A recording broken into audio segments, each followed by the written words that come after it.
Hello guys, I'm so excited to make this video. It is here, the Good Girls Guide to Murder Review Book 1. This is the second book that I read. Last year, if you didn't know, I started my, reading journey, and this was the very second book I picked up, and I loved it. Instantly hooked. I love a good murder mystery. This was just so it was intense in a good way. I will say though, the dog, Holly Jackson, did us dirty with that one. Okay, that's all I will say. That is my one and only complaint about this book. Did you really have to do that to the dog? Anyway, I really hope that the TV show that comes out in July does it justice, because when I found out it was going to Netflix, I shrieked, I think, or squealed. I was so excited because I'm going to watch it 100%. As soon as it comes out, I'm watching it. I'm not doing anything else. I'm sitting in my bed and I'm watching it. If I have plans that day, I am canceling my plans. Anyway, I need to get into this review. So I reread A Good Girl's Guide to Murder recently, and just to refresh my memory for when the series comes out in a couple of weeks now. We're just a few weeks away, which is really exciting. By the time this comes out, it might already be out. I'm not really sure when this video is officially getting out. I'm gonna try to put this out before the series, but it might not happen. So we'll see. Anyway, let's talk about the book. Now, in my last book review, The Reappearance of Rachel Price, I didn't spoil anything because that was still a relatively new book. It came out this year, and if you haven't gotten around to reading it, I wasn't gonna spoil it for you. This book has been out for a couple years now. I think it came out in 2019, I think. So it's been out for a while. And if you haven't read it, it's your fault. It's your own fault. I am going to be spoiling. So if you have not read it and you plan to, don't watch this video. Come back after you've read this book because I will be spoiling everything.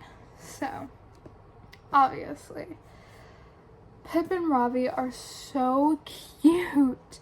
I forgot reading this that Ravi is in his 20s and Pip was just 17 in the first book. So I forgot about their little age gap, but it's fine. It's okay. It's just a couple years. They're so cute together. Ravi is so sweet. And Pip is so girl boss energy, and I love it. She's so determined, and it's just, they're also just a really good team. I feel like Ravi does a good job grounding her when she needs it, and whenever she's excited about something, he hypes her up, and it's so cute, and I love it so much. And their chemistry is just so cute. I love them so much. I think they're my favorite book couple. They're just so cute. They're so sweet too. Anyway, Pip is trying to figure out who killed Andy Bell, and she solves the mystery. Police couldn't do that. She did it. A 17-year-old girl.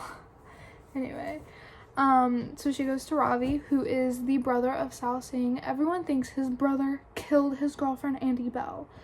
He did not. He did not do it. He is innocent. So, Pip is I'm going to prove his innocence because he has been nice to me, or he used to be nice to me when he was alive, because, you know what? He commits suicide. You'll see why I do the air quotes in a couple minutes. So, she wastes no time. She goes to Ravi, asks him for help, and he goes, of course. If we're proving my brother innocent, I want in on this, as he should. So they team up, and they're okay, well, we gotta ask everyone who could be, who got interviewed, and everyone who was involved in the, I guess like the like final, what's the word? I don't know, when they decided what happened. So she goes to her best friend's sister and dad, talks to them because her dad is a teacher and the sister was friends with Sal. So she talks to both of them. She talks to the news guy who reported the whole incident and was really bad mouthing Sal. I cannot speak today. Oh my gosh. He was bad mouthing Sal the whole interview and just like being so mean to him. So she talks to him, gets his side. She kind of like goes off on him for how he was talking, and she's like, is that really like a way to talk about someone who is dead? Like, you're a grown man. Are you really gonna like belittle this guy, this poor man? So like she kind of goes off on him, and I'm all here for it because he was in the wrong. He was so in the wrong. Anyway, so they find out some secrets about Andy. They find out not only did she have a secret older guy that she was, you know, doing stuff with while in a relationship with Sal, she was selling drugs. Dun dun. She had a drug dealer who she was teaming up with to give drugs to students at calamity parties. Those are just house parties they nicknamed. So she was selling at these parties. It was at the parties, and then like before the parties she would just sell to the kids at school. And she was also a bully. She was bullying this one girl who was described to look similar to her and almost just as pretty. So she had some competition, and she did not like that. So she belittled this girl that she went to school with. Who, I know people do that, but like, who does that? Why? Anyway, so Pip unravels all these secrets about Andy and is like, damn, this is not the sweet, innocent victim that everyone has been kind of brainwashed to believe. Like, she's dark, and she's got some secrets and demons in her closet.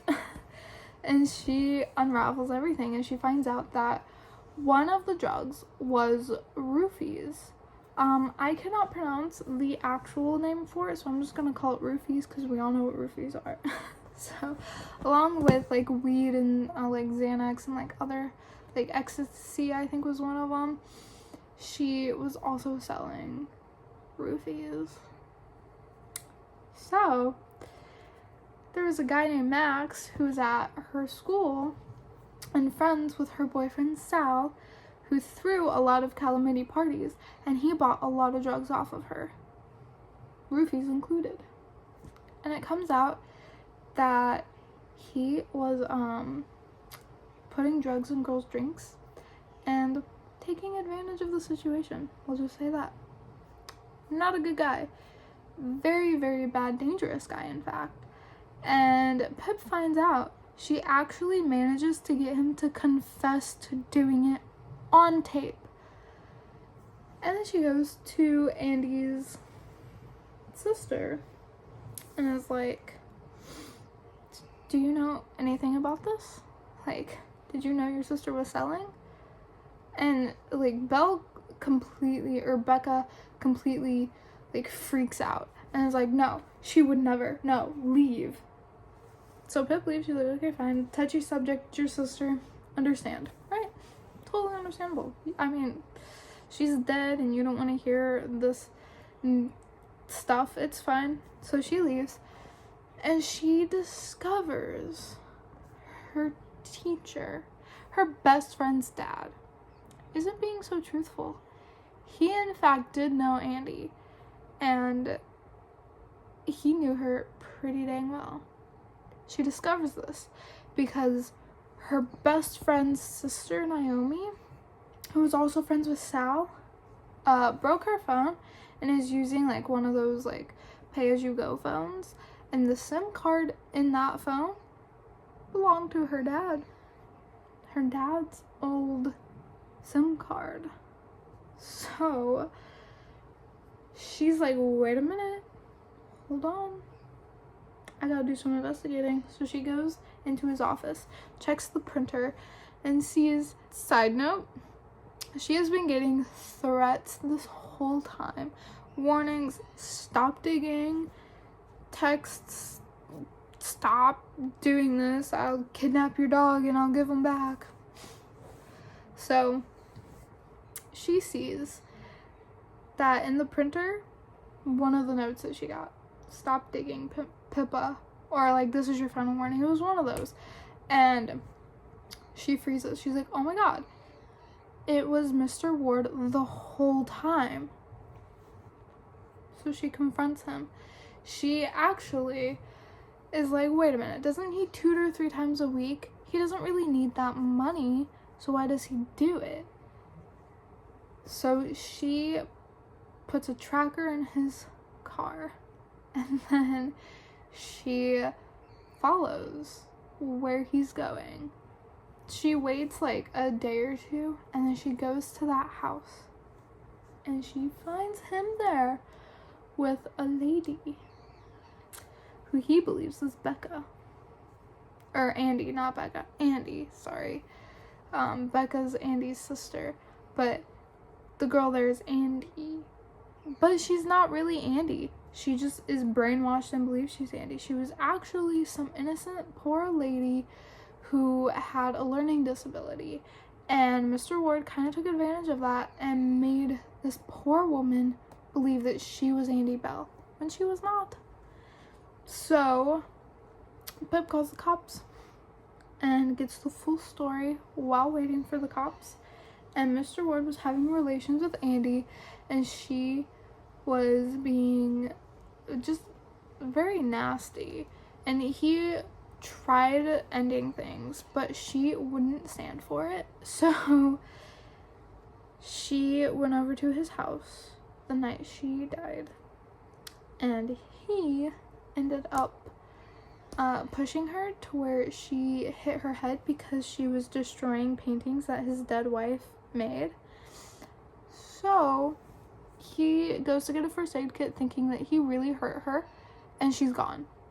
Little did he know.